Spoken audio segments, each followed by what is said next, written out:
sakrálním prostoru, který se skvěle hodí k tomu, abychom tady mluvili o sexualitách v jejich různých podobách a kontinuu. První, nebo náš dnešní prezentující, a zítra tady se sejdeme ráno znovu, tak náš první prezentující pro tento večer je pan profesor James Messerschmidt, který učí na University of Southern Maine. Je to profesor kriminologie, je tedy zaměstnaný na katedře kriminologie, nicméně dlouhodobě se zabývá maskulinitami a mužstvím, napsal mnoho knih a většina z nich se tedy zabývá násilím mladých mužů, násilím genderovaným, staženým k genderu, ale také násilím spojeným, řekněme, s nějakou neoliberální morálkou, s korporátním politickým násilím a tak dále. Takže ten jeho záběr je poměrně široký.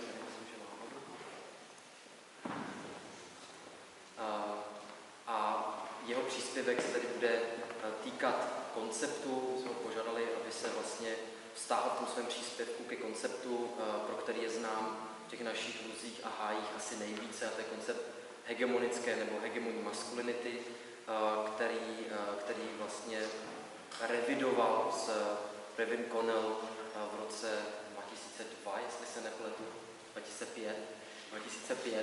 A je to tady koncept, který Connell vlastně rozpracovával už od 80. let, a právě k té jeho revizi se vztáhne s tím, že tedy se podíváme na nějaké výzvy toho výzkumu oblasti maskulinit.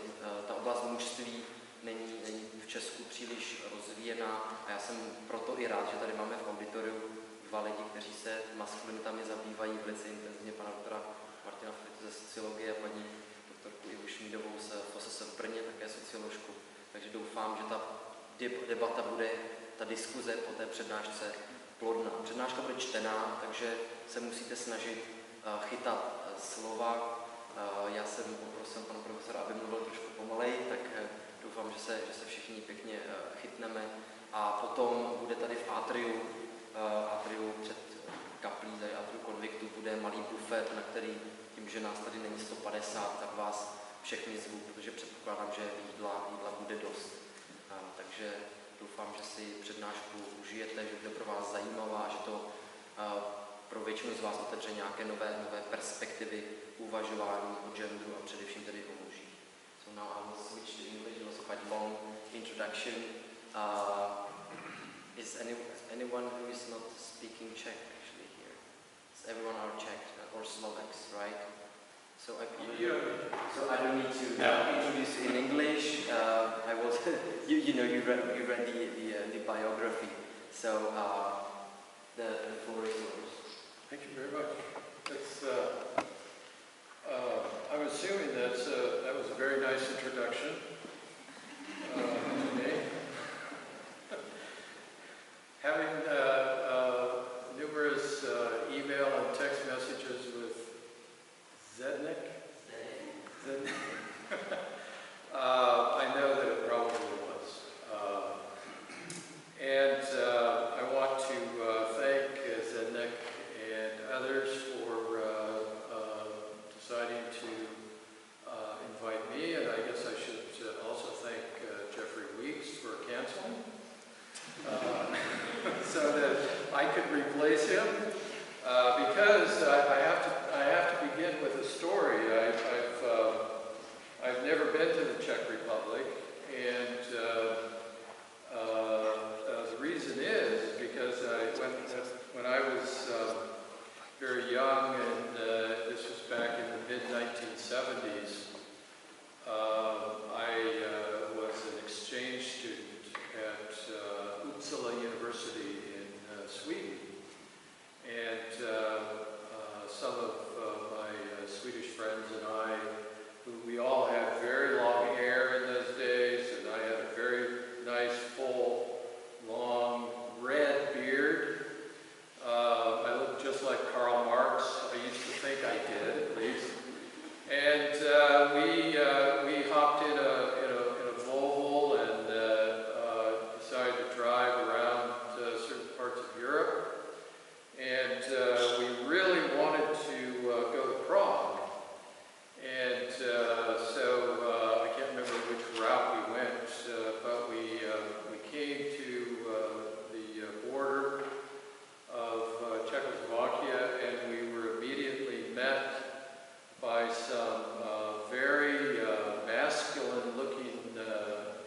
Czech men with machine guns.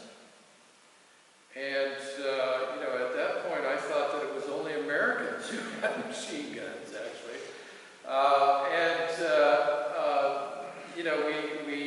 We had bought our visas to get into the Czech Republic in Vienna. That's right, we drove from Vienna to Czechoslovakia. And they wouldn't let us in. They wouldn't let us in because of our kind of gender display, you might say, right? Because, we were males, but we had long hair. Even though we had beards, we were all, immediately labeled as those American kind of, the way they interacted with us, feminine hippies, right? That just wanted peace, love, and rock and roll, which we did. Right? Peace, love, rock and roll, and a little bit of drugs now and then. Right? But they didn't want to let us in. They refused to let us in. In fact, the only way they would let us in is if they could cut our hair.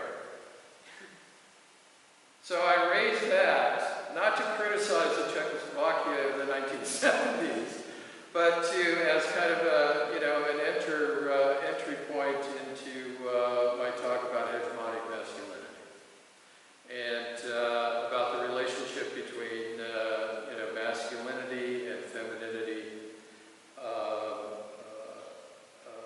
and in particular the relationship between hegemonic masculinity and emphasized femininity.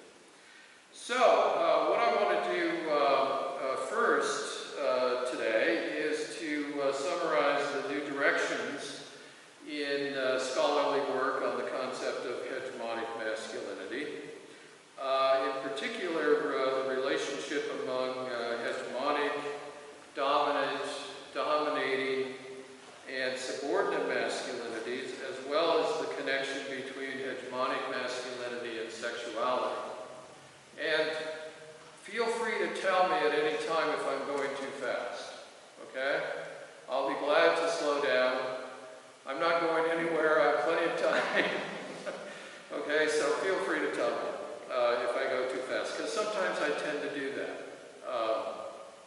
The second thing I want to talk about are three case studies of some of my life history research. I've done two major studies of life history research in the past, and so I want to present to you three case studies from that research of both male and female bodied youth to illustrate how localized hegemonic masculinities may be constructed through straight, lesbian, and queer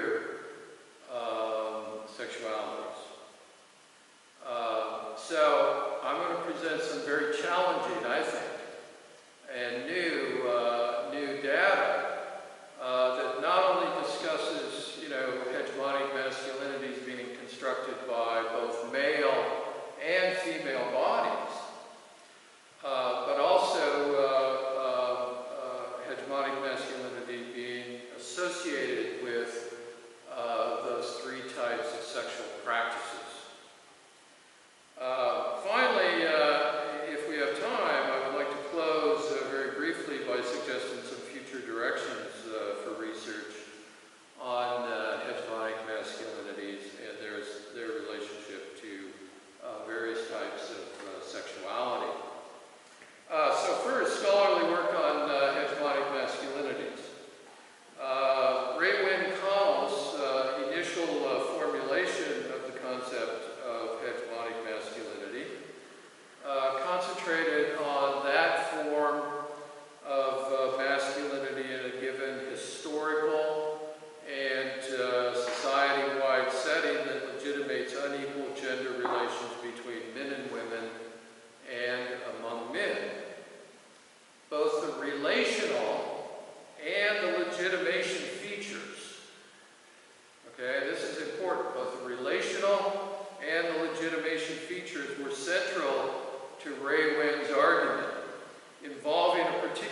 which is practiced in a complementary, compliant, and accommodating subordinate relationship with hegemonic masculinity.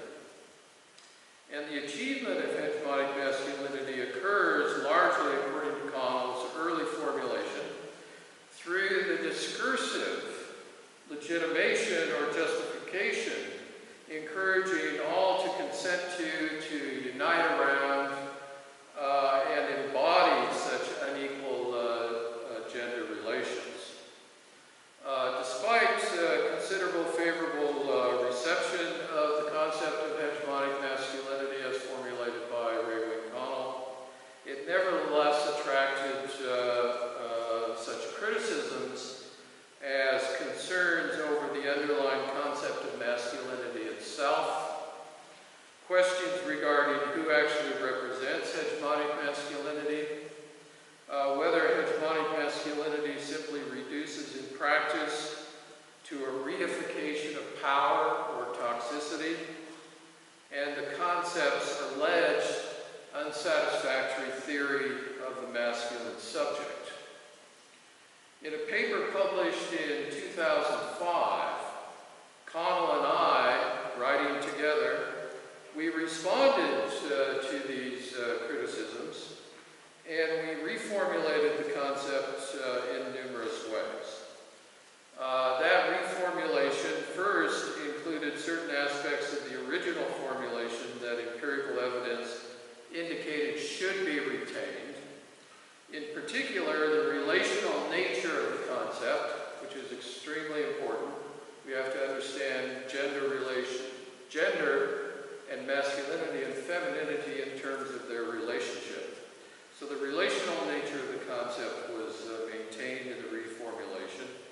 And the idea that this relationship is a pattern of hegemony, not a pattern of simple domination, and therefore hegemonic masculinity need not be the most powerful and or the most common pattern of masculinity in a particular setting, and that any formulation of the concept as simply constituting an assemblage of fixed masculine character traits, we argued should thoroughly be transcended.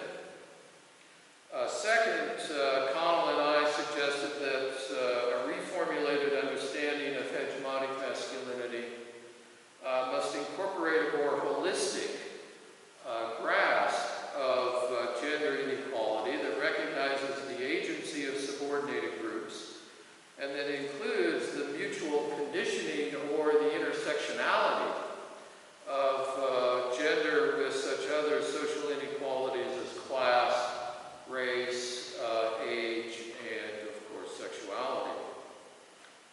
Third, and we go on and on with those inequalities.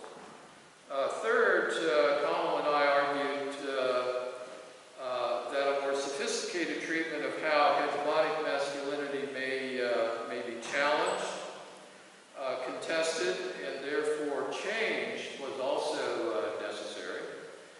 And finally, we argued that instead of recognizing simply hegemonic masculinity at only the society-wide level, which Connell concentrated on in her initial formulation, we argued that in our reformulation that scholars should analyze empirically existing hegemonic masculinities at least 3 levels. There could be more levels, but we argued at least 3 levels. First, what we call the local level, meaning constructed in arenas of face-to-face interaction of families, organizations, and immediate communities. Second, the regional, meaning constructed at the society-wide level. And third, the global, meaning constructed in such transnational arenas as world politics, business, and media. Scholars have now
construction of hegemonic masculinities in several countries in Asia, Africa, and Central and Latin America, as well as how new non-hegemonic masculinities may arise under such conditions in these countries. So it's clear from these and other studies that scholars are now researching impressively how specific unequal gender relationships between men and women and among men are legitimated. They are capturing certain of the essential features of the all-pervasive reproduction of patriarchal relations. However, problems remain. Almost 15 years ago, the U.S. sociologist Pat Martin, some may know her as Patricia Yancey Martin, she raised the issue of inconsistent applications of the concept of hegemonic masculinity, observing that some scholars equated the concept with a fixed type of masculinity, or with whatever type of masculinity that happened to be dominant at a particular time and place. More recently, the Australian sociologist, Christine Beazley, labeled such inconsistent applications as slippage. She called it slippage, arguing that dominant forms of masculinity, such as those that are the most culturally celebrated or the most common in a particular setting, may actually do little to legitimate men's power over women, and therefore should not be labeled hegemonic masculinities. And another U.S. sociologist, Mimi Shippers, has argued that it is essential to distinguish masculinities that legitimate men's power from those that do not. Well, Martin's, Beazley's, and Shippers' insights unfortunately continue to ring true. There remains a fundamental tendency among some scholars to read hegemonic masculinity as a static character type and to ignore the whole question of gender relations and therefore the legitimation of gender inequality. And some scholars continue to equate hegemonic masculinity with particular masculinities that simply are dominant. That is, the most culturally celebrated or the most common in particular settings, but they do not, even though they may do that, even though they are the most celebrated, for instance, they do not legitimate gender inequality. Or those masculinities that are practiced by certain men, such as politicians, corporate heads, and celebrities, simply because they are in positions of power, ignoring, once again, questions of gender relations and the legitimation of gender inequality. In other words, these are all examples of what Beazley rightly calls slippage. In other words, slipping away from understanding relationships in terms of gender and understanding the legitimation of gender inequality, which hegemonic masculinity, as formulated by Raywin Connell, was intended for us to understand. There's been this slippage of concentration simply on people in positions of power, men in positions of power, men as celebrities, etc., and therefore ignoring overall gender relations and the legitimation of gender inequality. As a result of this, I have come to agree with people like Martin and Beazley and Shippers that to elucidate the significance and the salience of hegemonic masculinities, gender scholars must distinguish masculinities that legitimate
exercising power and control over people and events, calling the shots, and running the show.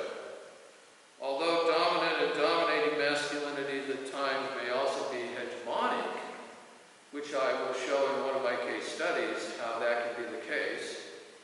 You know, for instance, a dominating masculinity can also be simultaneously constructed alongside or intertwined with hegemonic, and heterosexuality are deemed superior, and femininity and homosexuality and other forms of sexual minority are judged to be inferior. The social construction of men and women as naturally different and complementary sanctions heterosexuality as the normal and natural form of sexuality, and masculine men and feminine women as the normal and natural gender presentation. Any sexual or gender construction outside of these dichotomies is considered abnormal, at least culturally it's considered abnormal. Heteronormativity then reproduces an unequal sexual binary, heterosexuality and homosexuality, as well as other sexualities, that is dependent upon the alleged natural sexual attraction of two and only two opposite and complementary sexes that in turn constructs masculine and feminine difference. Nevertheless, some heterosexual practices are more powerful than other heterosexual practices. That is, normative heterosexuality determines its own internal boundaries, as well as marginalizing and sanctioning heterosexuality outside these boundaries.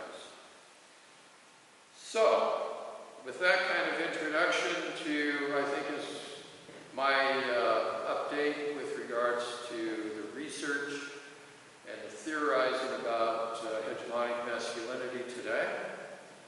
Let me turn now to, I'm going to concentrate now on local hegemonic masculinities. Remember I mentioned local, regional, and global. I'm going to concentrate on local hegemonic masculinities and my life history research projects. In the first project, I interviewed 30 boys and girls, mostly from New England in the United States. They were 15 to 18 years old. And in the second project, I interviewed 15 adult young women, mostly in their 20s. And so to illustrate how hegemonic masculinities may be constructed through different sexual practices, let me turn to, as I mentioned earlier, three of my interviewees, who I call Sam, Jesse, and Morgan. Okay, these are all pseudonyms, of course, but I call them Sam, Jesse, and Morgan. So let me begin with Sam. Before I do that, though, let me tell you, Sam is a male-bodied teenager, okay? And Jesse and Morgan are female-bodied in their early 20s. They're both university students when I interviewed them. Sam was a short, overweight, male-bodied, boyish-looking 18-year-old with short blonde hair. In elementary and junior high school in the United States, Sam was subjected to consistent verbal bullying because of his physical size and shape.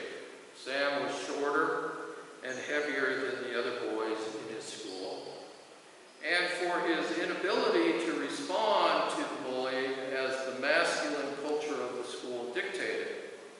That is, to physically fight back. In other words, in Sam's school, when you were bullied, the masculine culture of the school said all males, if they're bullied, they should physically retaliate. They should respond physically. Okay? and Sam did not do that. So being verbally bullied about shortness, about obesity, and for not fighting back, this extended through 8th grade and into high school. Sam told me that he had thoughts, internal conversations about bodily inadequacy because of his physical size and shape, as well as a sense of powerlessness for his inability to fight back as his peers expected. Sam also told me that he was consistently labeled, these are the words that kids at his school called him. They would call him Corky, they would call him Wimp, they would call him a mama's boy, etc., etc. And so Sam told me, and these are his words, I felt like I was a girl. So during his freshman year in high school, Sam began to also sexually objectify and desire girls. He learned to do this through interaction at school. As Sam states, and these are Sam's words, kids were talking at school about blowjobs, about getting laid, telling dirty jokes, and about having sex and stuff like that. That's the end of the quote. So Sam constantly heard the dominant, in particular, the dominant, remember dominant is different from hegemonic, right? The dominant popular boys' sex talk at school about sexual objectification of girls as well as heterosexual exploits and experiences. He desired to participate in heterosexuality, but because he was a loner, he was unable to meet any girls his age. When I asked Sam why he eventually decided that he wanted to experience sexuality, Sam stated the following, and these are his words. I thought, well, I'm a guy, so this is something that every guy does, that I want to be part of this. I want to be like the other guys. I want to know what it feels like. I want to know what goes on. End of quote.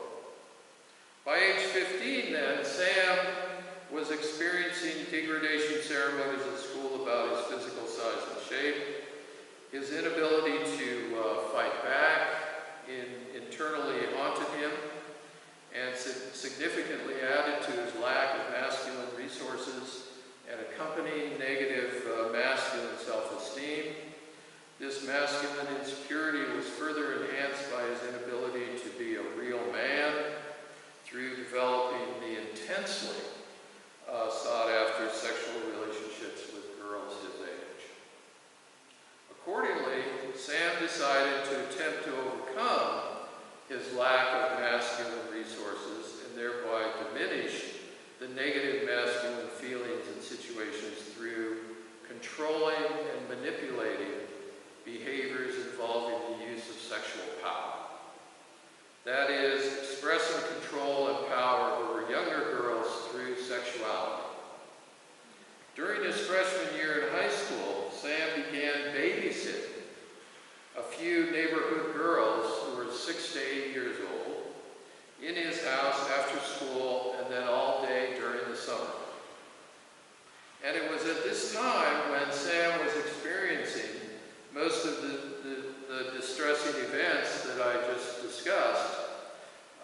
And it's when he discovered heterosexuality, and when he decided to, and that's at the exact same time when he decided to begin sexually assaulting some of the girls that he babysat.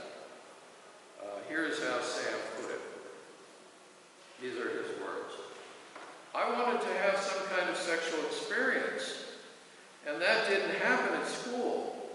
And I started seeing the girls I babysat as being innocent and being able to take advantage of easily. I looked at how my life was, how I feared the people at school, so I figured I could get a girl I was babysitting easier. That's why I wanted to babysit. End of quote. So Sam ended up manipulating two of the girls that he was babysitting into fondling him and performing oral sex on him for 2 years. For 2 years. And the following dialogue that I'm about to read to you reveals, I think, what the sexual violence accomplished for Sam, and this is how it's related to hegemonic masculinity. Question by me. How did it make you feel when you were able to manipulate the girls you were babysitting? Answer by Sam. I was getting away with something that nobody else that I saw was getting away with. I felt that I was number one. Question by me. How did it make you feel when you sexually assaulted these two girls? Answer by Sam. I didn't feel like I was small anymore because in my own grade, my own school, with people my own age, I felt like I was a wimp, the person that wasn't worth anything. But when I did this to the girls, I felt like I was big. I was in control of everything. Question by me. And you continued to sexually assault these girls? Answer by Sam. Yes, that's why I kept doing it, because I felt that control. And I wanted that control more and more and more.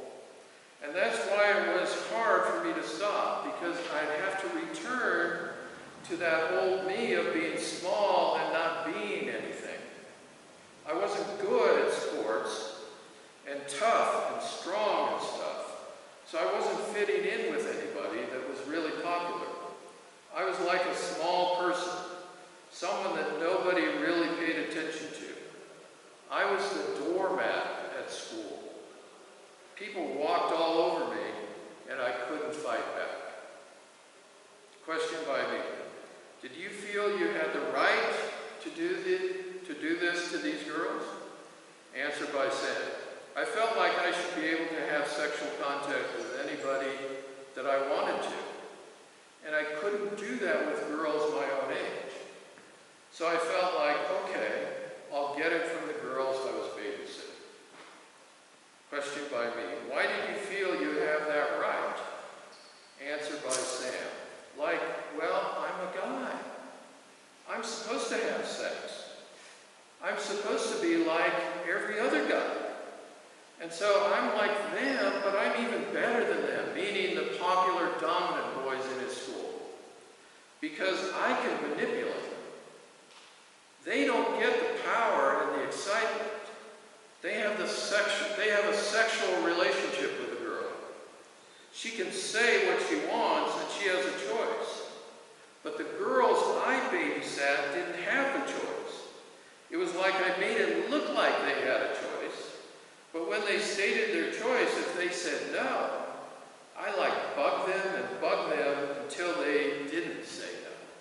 Question by me. How did that make you feel in relation to the other males at school?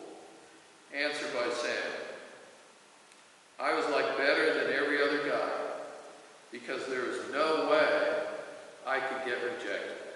It was like, okay, they can have their relationships. I'm going to do whatever I want. I'm better than they are. End of quote.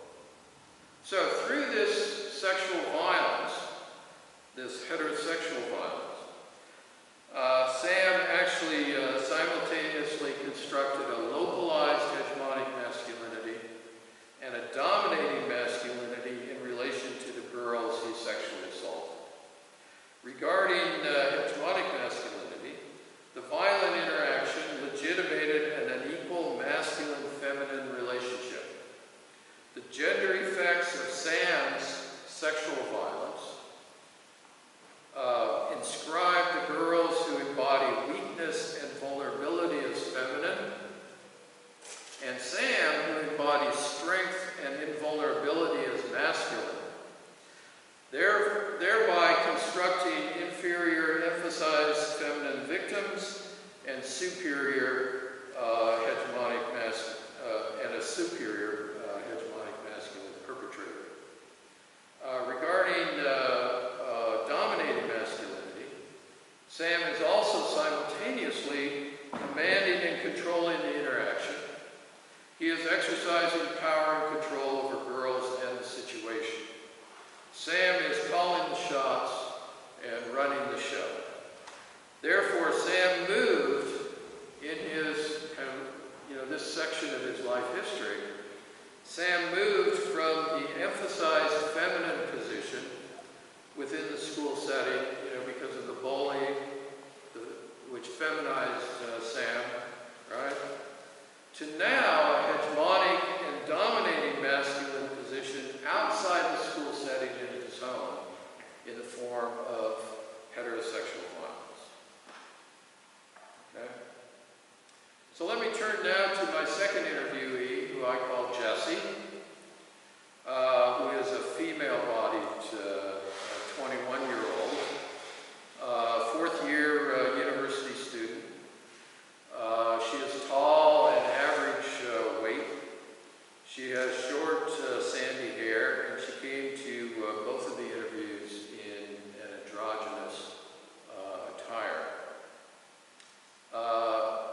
Jessie told me that throughout elementary and junior high school, she considered herself to be a girl, but she said she was labeled a tomboy by classmates because she performed in-school masculine practices very well. She enjoyed and continuously dressed exclusively like boys dress. She had very short hair. She wore no makeup, and she rejected all feminine practices and fashion. And because of this consistent labeling of Jessie as a tomboy in school, Jessie eventually came to associate with and therefore self-identify as a tomboy herself. Nevertheless, because of this tomboy identity at school, Jessie often and early on was also, like Sam, subordinated through bullying, mostly by boy classmates at school. This is how Jessie put it to me. These are her words. Yeah, I mean, the boys at school didn't like that I was good at sports. So they would say all the time I should just act like a girl and stop trying to be a boy. And most of the dominant popular boys said other horrible things to me. Like, they would pass me in the hallway and they would say, "Hey, do you have a penis?" Things like that. I was never invited to parties and stuff, and they would criticize the way I dressed and my hairstyle.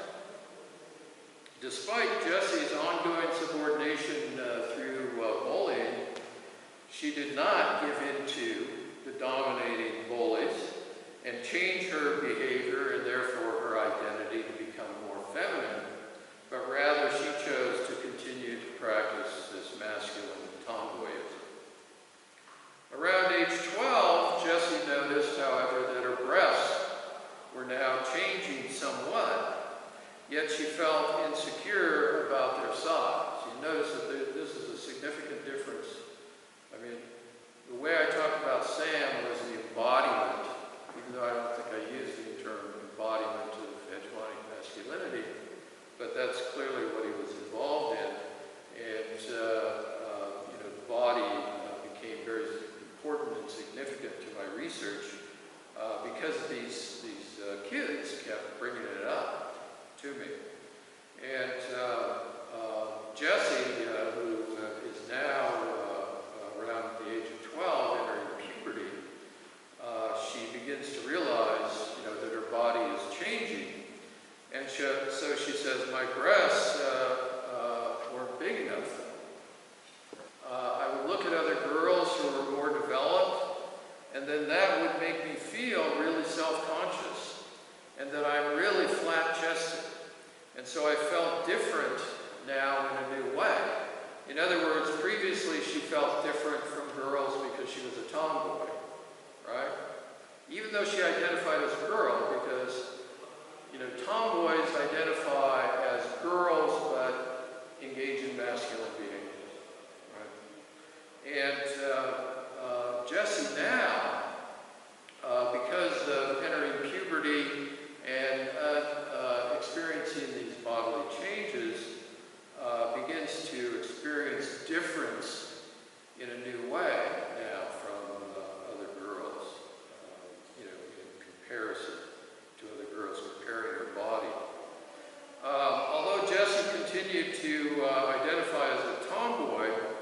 she began to have more thoughts about whether or not she really was a girl because of what she perceived as a lack of developing breasts. So I asked Jessie how puberty impacted her, and this is her response. These are her words. It changed everything because I started to compare myself to other girls, and I didn't match up to things like my breast size, and it made me feel more like I wasn't one of them. I could still do the things I always wanted to do, like play baseball and rollerblade, and I could still be the independent, strong, and confident tomboy I always was and wanted to be. But I didn't think a lot about being a girl and not looking like a girl. Excuse me, but I did think a lot about being a girl and not looking like a girl. And that started to bother me more and more. Like, why don't I have breasts like other girls? And why do I like masculine stuff? I started to really think about that. End of the quote. So despite this troubling, unresolved dilemma that Jessie continued to carry with her,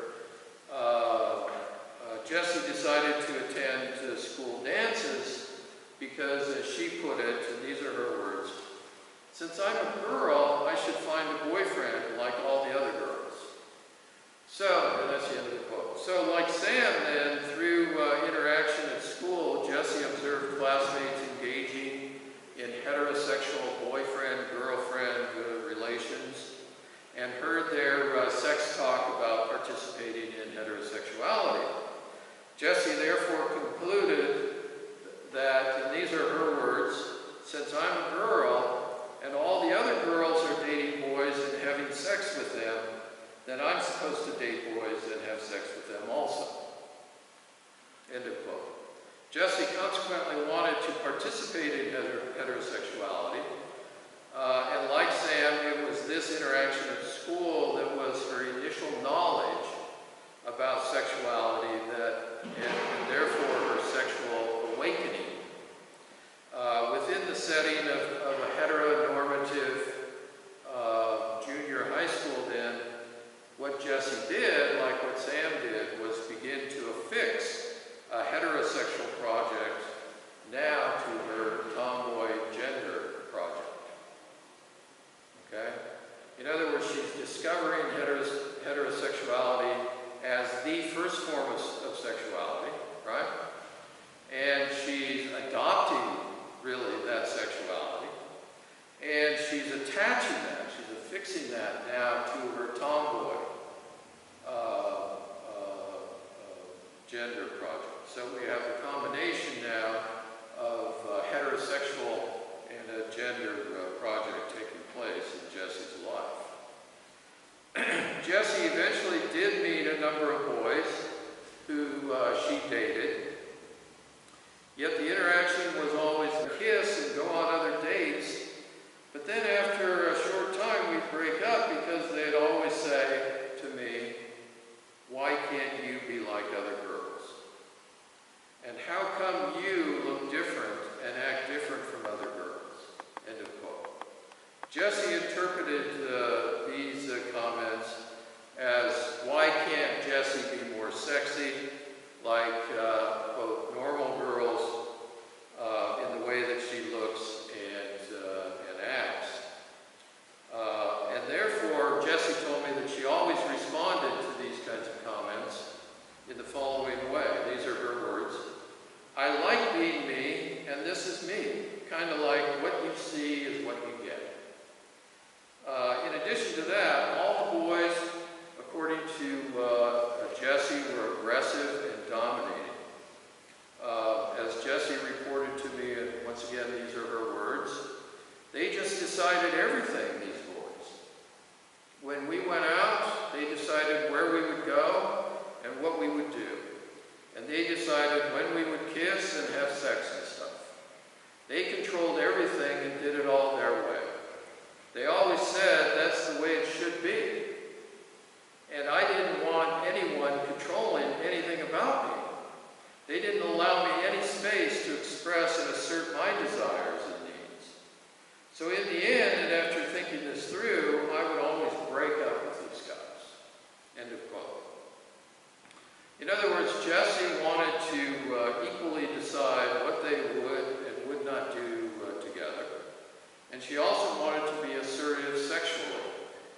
but these boys disallowed that agency. This experience with boys attempting to dominate relationships and pressure Jesse into practicing subordination, and thereby attempting to construct gender inegalitarian relations and therefore hegemonic masculinity and emphasize femininity, eventually resulted in Jesse's refusal to date boys, and she totally turned off from boys. And she continued to act and dress in any way that did not look feminine at all. And these are her words: "Because I just hated girly clothes and the way girls acted.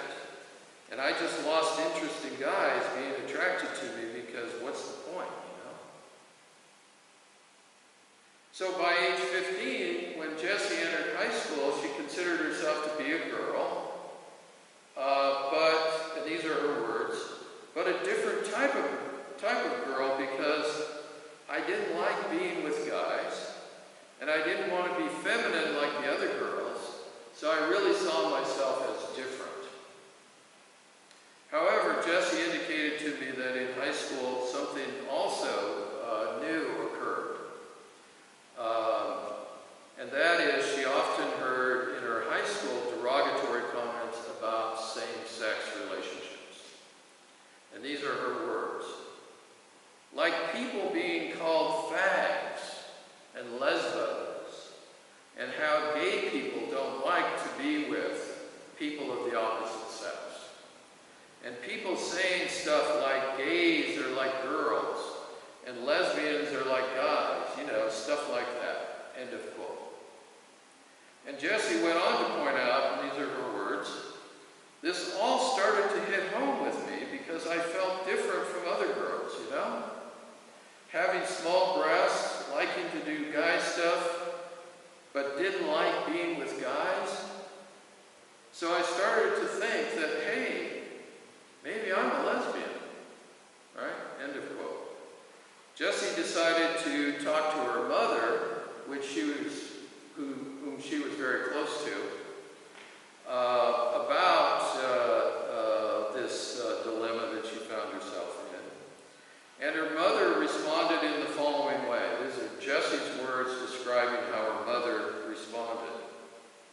"Yeah, maybe I was a lesbian, and what's the big deal? And that I should feel free to explore all sexual options. That if I don't like boys, then that's okay." This is her mother saying this, right? And she was real understanding about it and said I should just act on my desires, so I did. Jessie was also on the girls' soccer team in high school, and shortly after talking with her mother, Jessie and a teammate developed a very close, friendly relationship. And eventually Jessie became attracted to this teammate. Her words are, because she was fun to be with. And every day after soccer practice, Jessie would walk home with this teammate that she was somewhat attracted to. And then one day during their walk home, the following discursive interaction took place between them. These are Jessie's words. "I started to think that I would really like to kiss and hug her body, but I knew I couldn't. And then she told me she didn't really like dating guys. And then I said, I don't either. And then we just embraced and really hugged each other, and we kissed.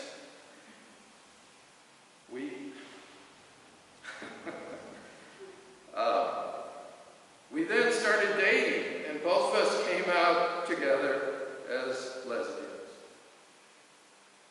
Question by me.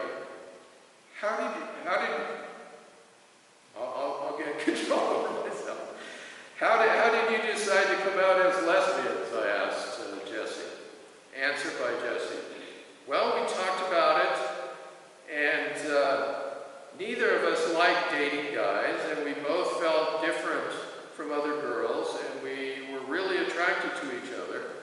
So we decided that we must, we must be lesbians, because that's what people call two girls attracted to each other. And we really liked each other, and we didn't care what other people thought, so we decided to tell the world. So after coming out as a lesbian, Jessie found that some students at her school, while they were accepting of the relationship, nevertheless they asked her, and these are Jessie's words, well, who's the man in the relationship? These are her fellow students asking her this. Jessie told me she understood this question as, and these are Jessie's words, who is the assertive, the aggressive, and the confident one in the relationship? And Jessie told me, and these are her words, I was that person. Jessie then elaborated on this in the following way. These are Jessie's words. I was, vis-a-vis my girlfriend, the dominant, aggressive, and confident one, and she was the passive and shy one. My girlfriend looked up to me, and I always decided what we would do and where we would go. And I couldn't be that way with boys. So I figured out that I liked this relationship because I could be the masculine one. That's what I eventually figured out. This construction of a localized, hegemonic, and dominating masculinity was kind of soft, dominating masculinity was also manifested in Jessie and her girlfriend's sexual relationship. Jessie and her girlfriend had sex many times, she told me, but, and these are her words, it was me doing sexual things to her. I was the top, and she was the bottom. I was the aggressive one, and she was the passive one.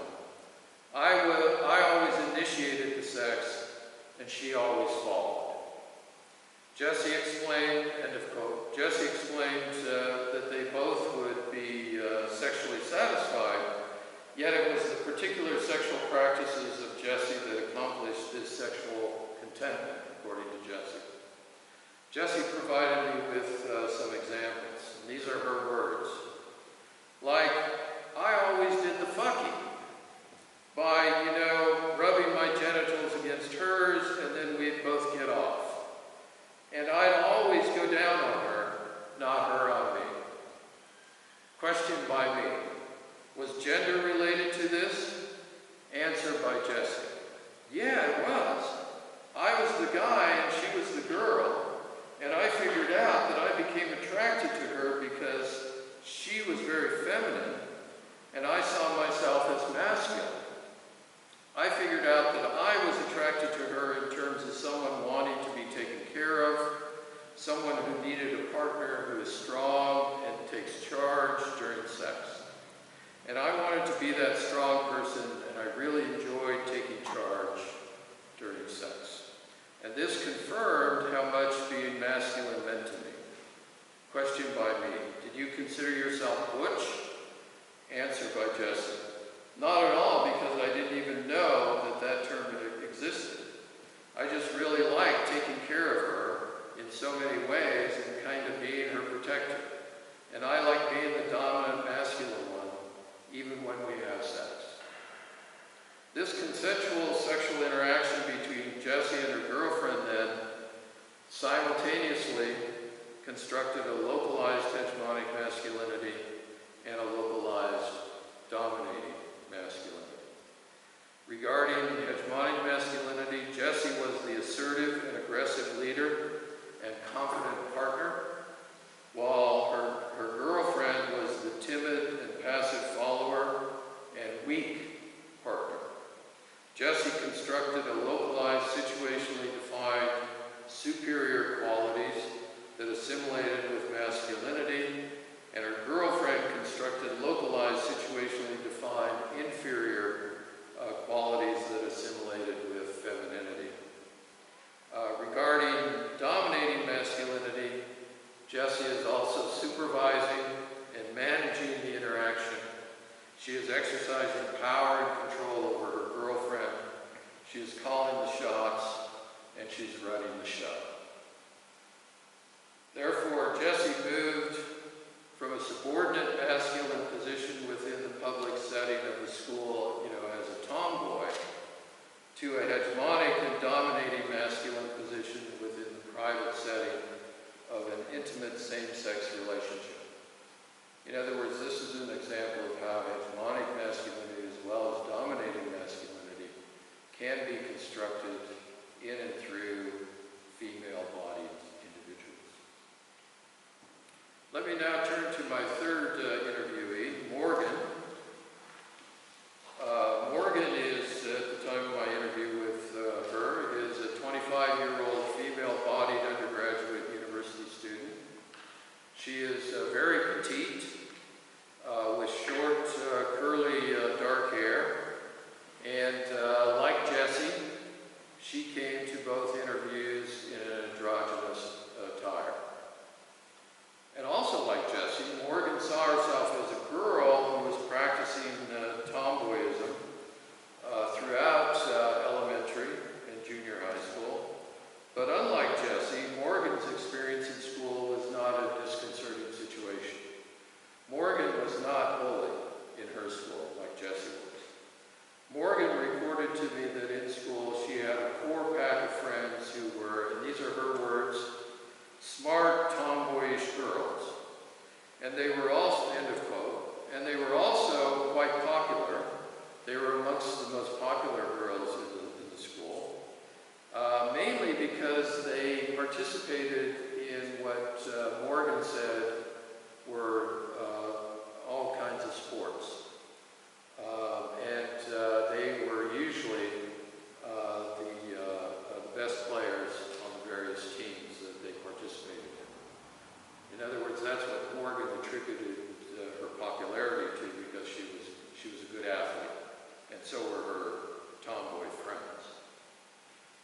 Nevertheless, by the time Morgan was well into junior high school, she had learned through interaction at school, similar to Sam and Jessie, that girls were supposed to be interested in boys. So Morgan, and these are her words, I decided that, hey, if I'm a girl, I should act like one. And so I started to talk to my friends about clothes, about makeup, growing my hair long, and stuff like that.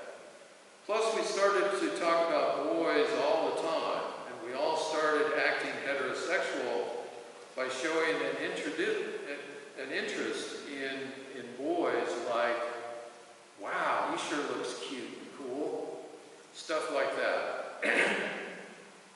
I asked if she still considered herself to be a tomboy, and Morgan replied the following. These are her words. Oh yeah, but like my friends, I started to have an interest in boys, and we started to talk about fashion and clothes and stuff like that. End of quote. Therefore, Morgan's sexual awakening, like Sam's and Jessie's, began in junior high. She initiated, like Sam and Jessie, attaching a budding heterosexual project to her tomboy gender project, and she now seriously considered becoming more feminine. In the United States, most young youth learn about sexuality in school. They do not, unfortunately, learn about it at all. At least, I don't know if that's the same in the Czech Republic, but it's clearly the situation in the United States. Not long after these discussions with her friends, at around age 13, Morgan, also like Jessie, noticed, and these are her words, that my breasts were getting a lot bigger, and I started to have periods. End of quote. Because of these body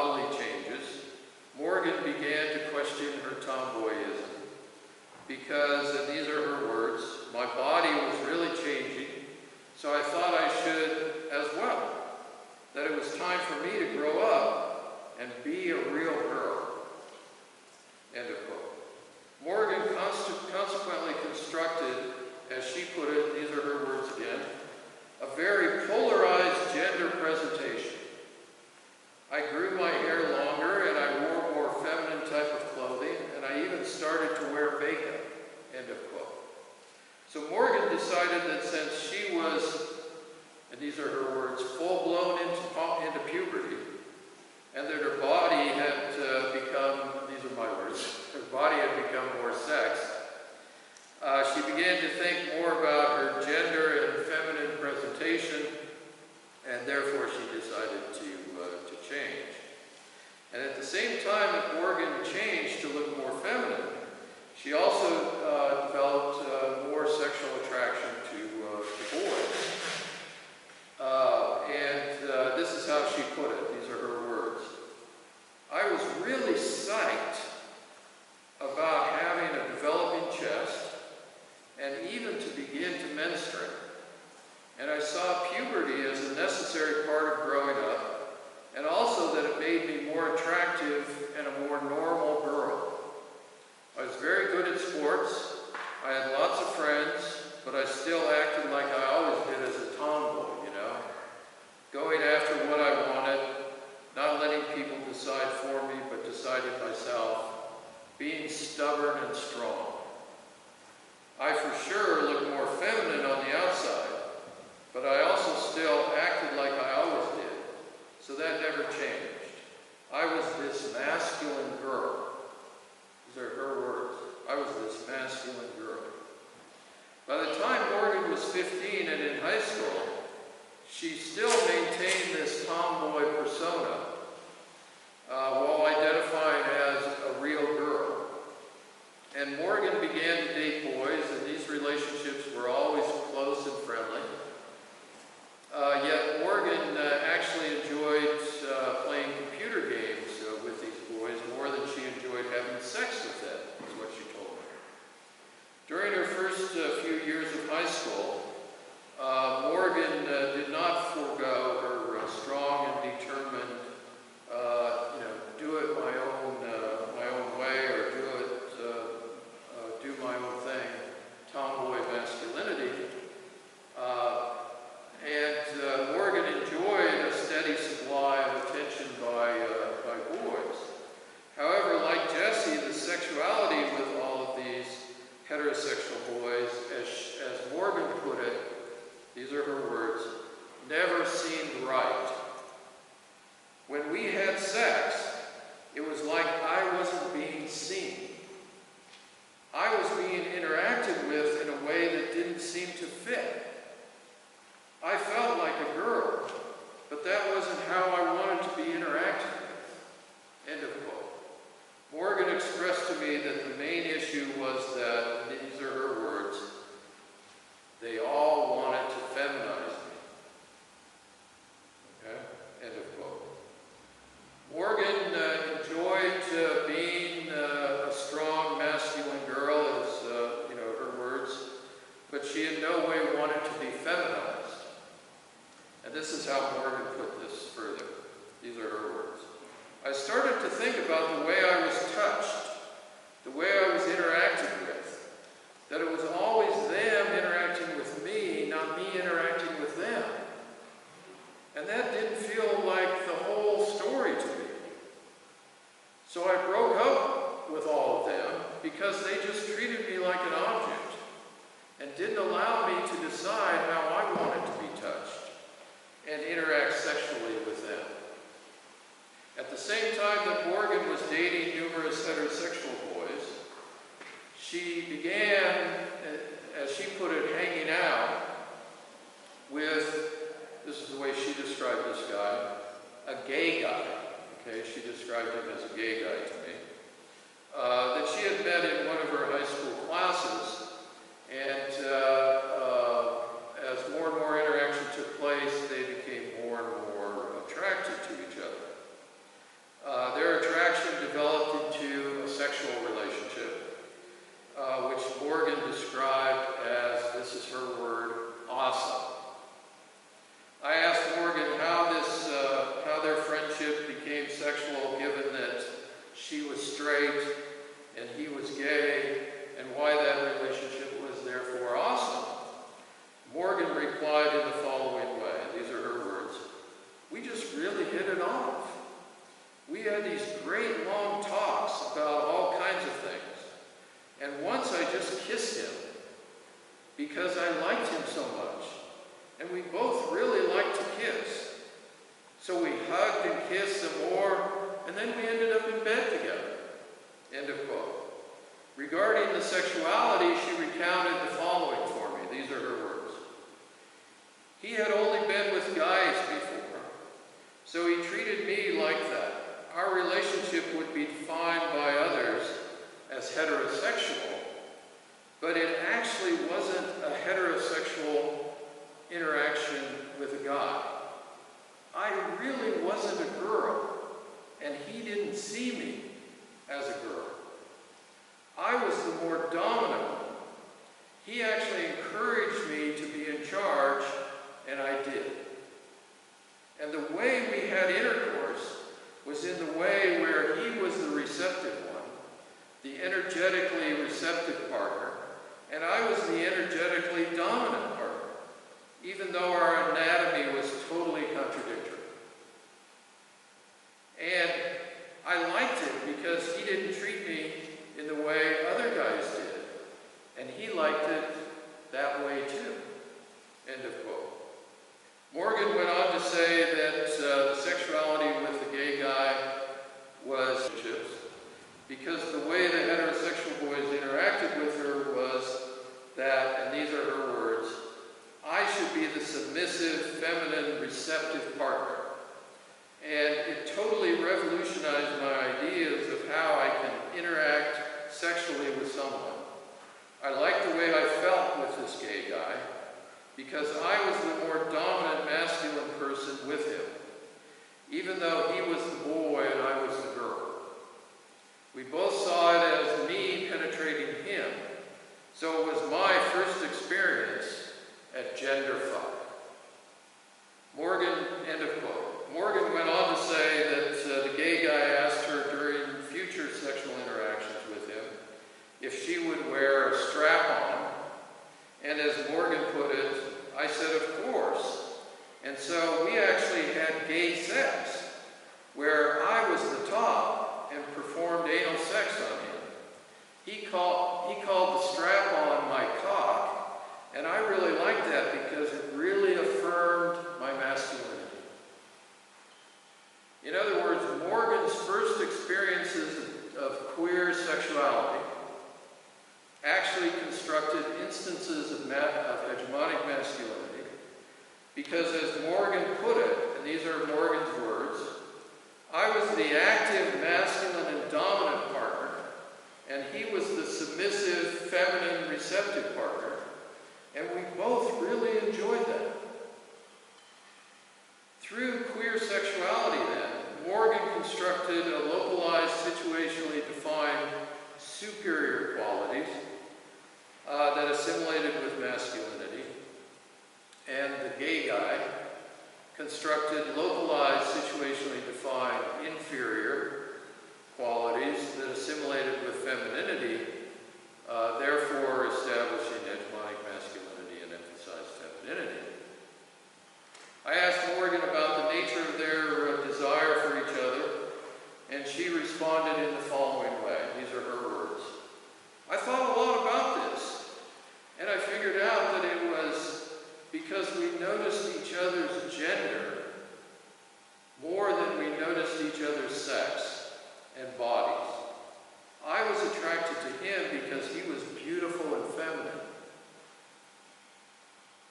And he was attracted to me because I was masculine in my behavior. I was a girl and he was a boy, but we ignored that and just noticed our genders. End of quote. In other words, in public, Morgan was a strong, masculine girl, which, this gay guy was attracted to initially. But in private, during sexuality, she was a masculine person, is the way she's putting it.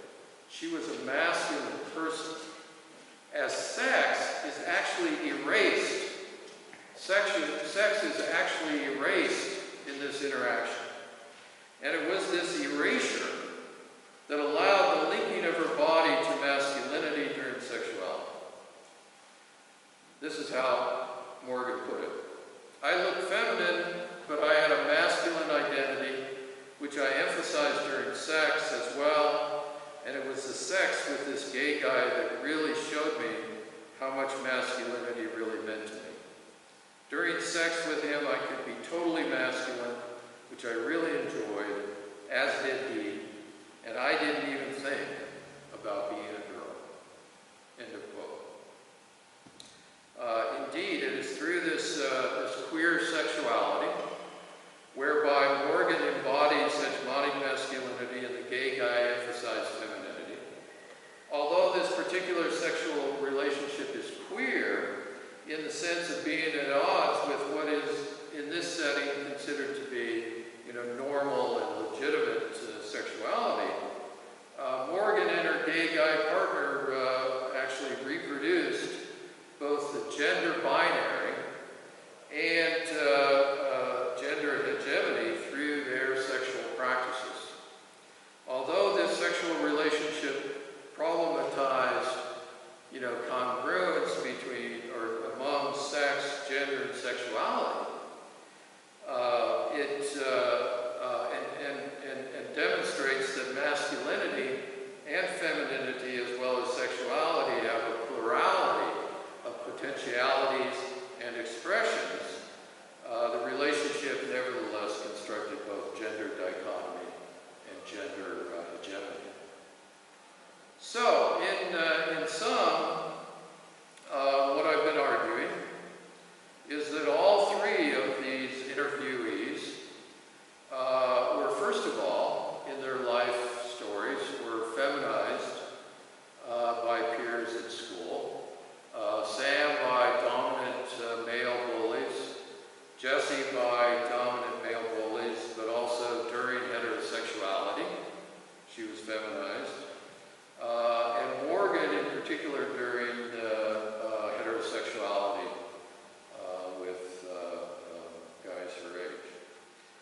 But through their various sexual relations and practices, after that, right, that I've just described, all three now embodied hegemonic masculinity. In other words, they changed from being embodied femininity to embodied masculinity, right? In particular, what I'm concentrating here, since this conference is on sexuality, in terms of sexual interaction and relations, and its relationship, of course, to gender and sex as well. They were all three in, in these sexual, put that in quotes, right, sexual relationships, in particular for Sam, physically bold, competent, assertive, dominant, right, etc., etc. And so therefore they are living in and through their bodies in a new way than they had previously lived in and through their bodies. Okay? Their bodies now actually facilitate hegemonic masculine agency. And in each case, each of these three cases, we find the legitimation of gender difference and inequality by the differing gendered qualities established through particular sexual practices. The sexual desire centers on difference and hierarchy. Masculine, male, active and dominant. Feminine, female, passive and receptive. In all three cases, that dichotomy takes place, and therefore difference and hierarchy is constructed.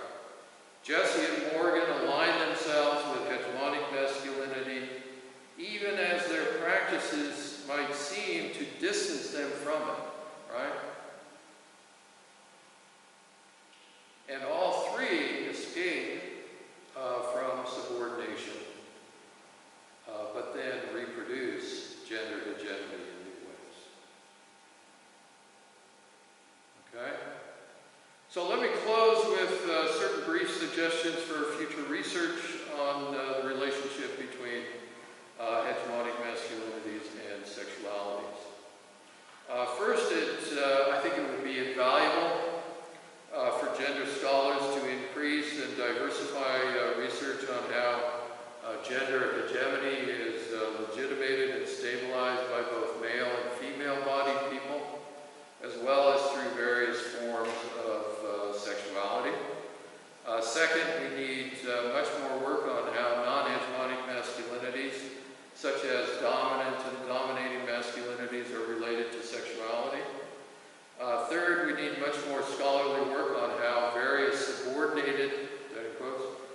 groups may help cultivate hegemonic masculinity through various forms of sexuality.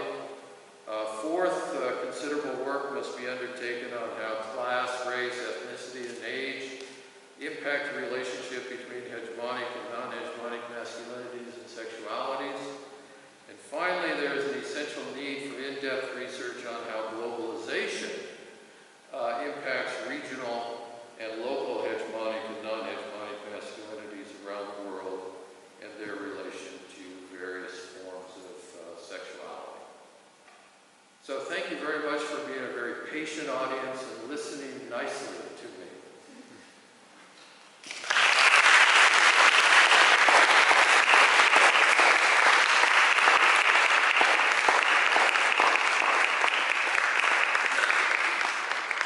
I hope I didn't take too much time.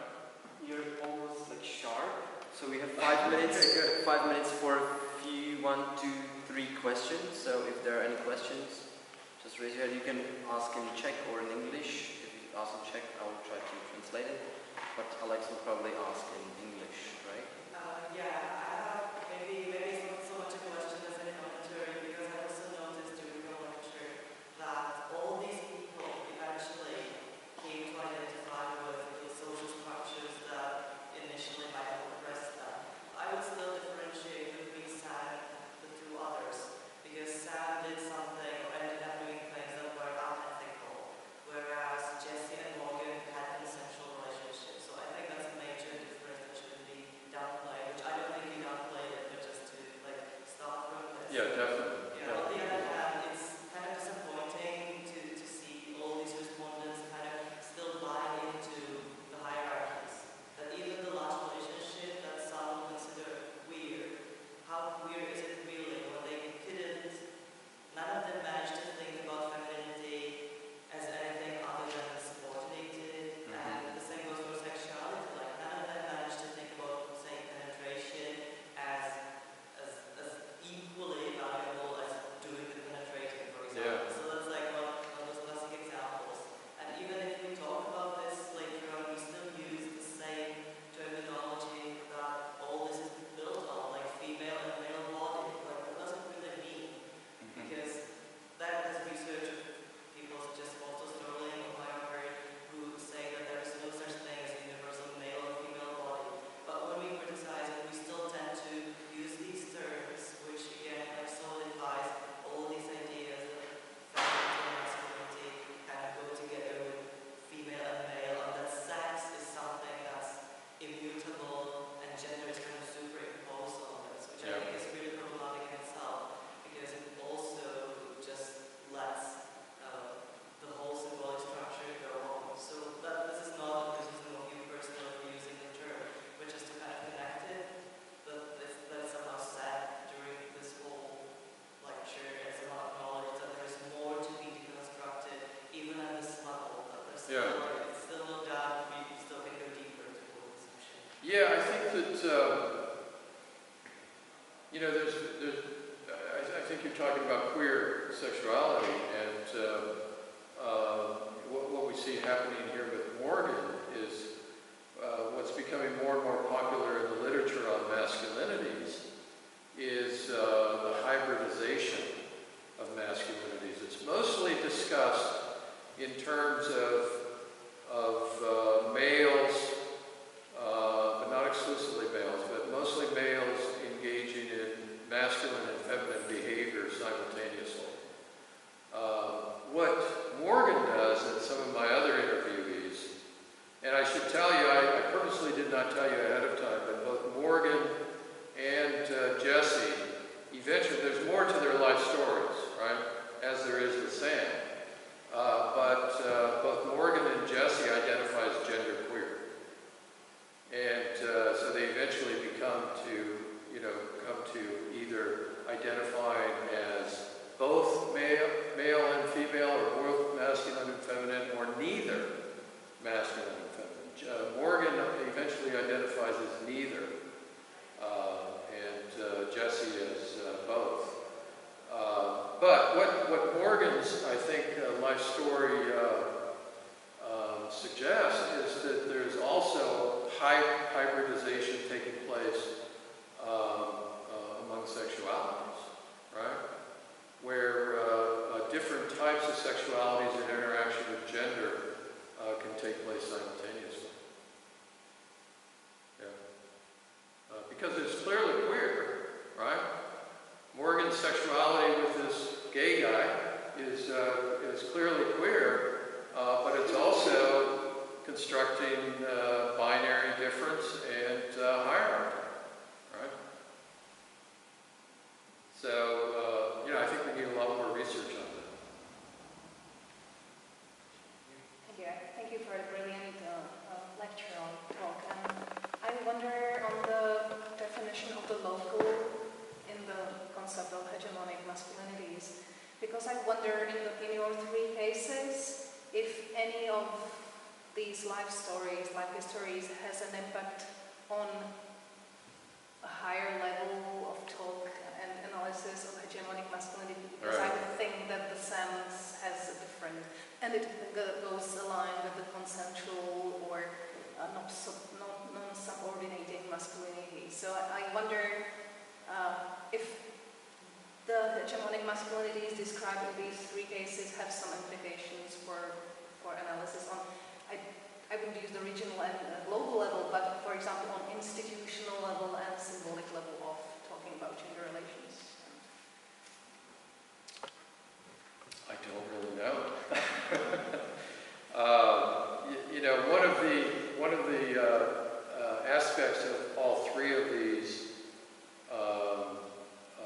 life histories that I've been struggling with is how to characterize them in terms of hegemonic masculinity and emphasize femininity. Because if you remember at the beginning of my talk, one of the major purposes, and this is very important, is not only the legitimation of gender and sex and sexual inequality amongst those who are involved in the interaction, but that legitimation of inequality culturally. In fact, that was Connell's major purpose, was to help us to understand how you know, sex, gender, and sexual inequalities can be reproduced, and we all consent to them culturally. All three of these take place in private, right? And so I've been struggling with, this is one of the problems one of the reasons why I have difficulty, I think this is your question, if it isn't, let me know. You know, actually labeling these hegemonic masculinities because of that lack of, you know, cultural consent that is not taking place, and therefore institutionalization, you know, etc. So I've been thinking about, you know, I've written up Sam's life story and published it, but I haven't written up Morgan's and Jesse's yet. I'm working on a book now that will include their life stories. And it may be labeled as pseudo-hegemonic masculine. You know, I don't know, whatever. If anyone can help me with a better term, please let me know. But does everyone see what I'm saying with regards to that? Does that answer your question? Okay. So one last question, if there is any. Yes. This question, I think in some ways really relates to what's just gone on, because one of the things that really struck me about the sort of heteronormative language that your respondents were using is how far that sort of related to the kind of rituals or the social situations that they were in. And what I mean by that is that it struck me that sort of these kind of moments of sort of realization, epiphany, enlightenment happened at those kind of important social rituals around sports, around the prom. And in a way it may relate slightly to what Alex was saying around with those institutions, that heteronormative language is there, and because there is clearly a disjunction between what's going on privately, what is beyond language, and then what is sort of public and acceptable and willing. So I suppose my question relates to how much you've sort of spoken about and thought about those kind of rituals which kind of allow and give permission for us to speak in ways about our sexuality or not. Well, yeah, I mean, situations do give permission, you know, particular situations. And, you know, for Jesse, it wasn't just the sexual situation, it was also the social. More the sexual with Morgan.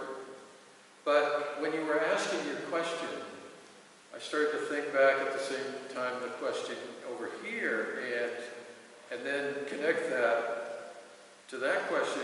You raised the issue of social structures, and you know, we can clearly see what you know, all three of these individuals are doing is they're bringing those institutional structures of inequality with them. They're carrying that with them.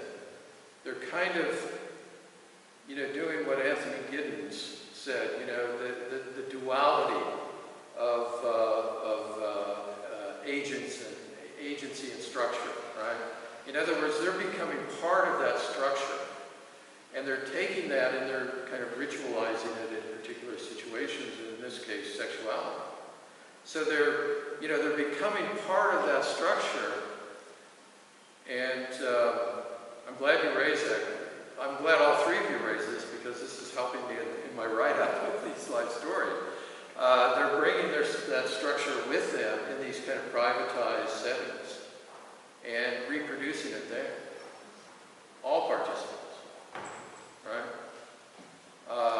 And therefore becoming, even though it's private, they are still becoming part of that structure. They're embodying that structure. You know, I have some problems with Giddens. You know, for instance, I don't think Giddens can explain why, for instance, Jessie took a step back from structure and talked to her mother, right? I don't think, do all of you know Giddens' theory of structuration? If you're a sociologist, you probably do know. A very powerful theory, a lot of which I like. But I think Anthony Giddens ignores a lot of agency that humans are able to participate in, and therefore unable to, because really what Jessie is doing there is, by taking a step back, she is challenging that structure. She's not allowing herself to be drawn into that structure of inequality, right? And you know, she's taking a step back and negotiating with you know, a supplemental form of constraint and enablement in the form of her mother. And I think also that what these life histories show us is how we bring with us, we carry with us certain kinds of core identities, fundamental identities that are associated with sex and gender. For instance, Sam carries with him throughout his situations his notion that he's a guy, right? He's a male. I'm a male, so that becomes a kind of his core center. Whereas with regards to Morgan and Jessie, we see a real contradiction, I think, taking place there, right? Because what they're experiencing, we also see a contradiction with regards to Sam because of the bullying and the feminization of him. But I don't think to the extent that is happening with Jessie and Morgan, masculine, right? And so there's that contradiction that they're struggling with throughout the situations that they find themselves participating in, and trying to deal with that. One way they deal with it is through, you know, taking a step back from structure and talking to mother or doing other things. And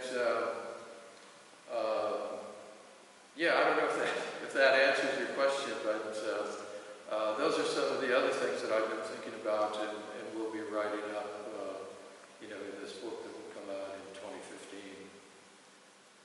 It's actually called Masculinities and Structured Action. And it compares actually I've done three major studies. These studies of what I call WIMPs, like Sam, he's identified as a WIMP, and the gender queers, and then I've done studies of presidents. I did an earlier study of Bush Sr. and Bush Jr. It was published in a book called Hegemonic Masculinities and Camouflage Politics, and it's about Bush's participation in the war on Iraq.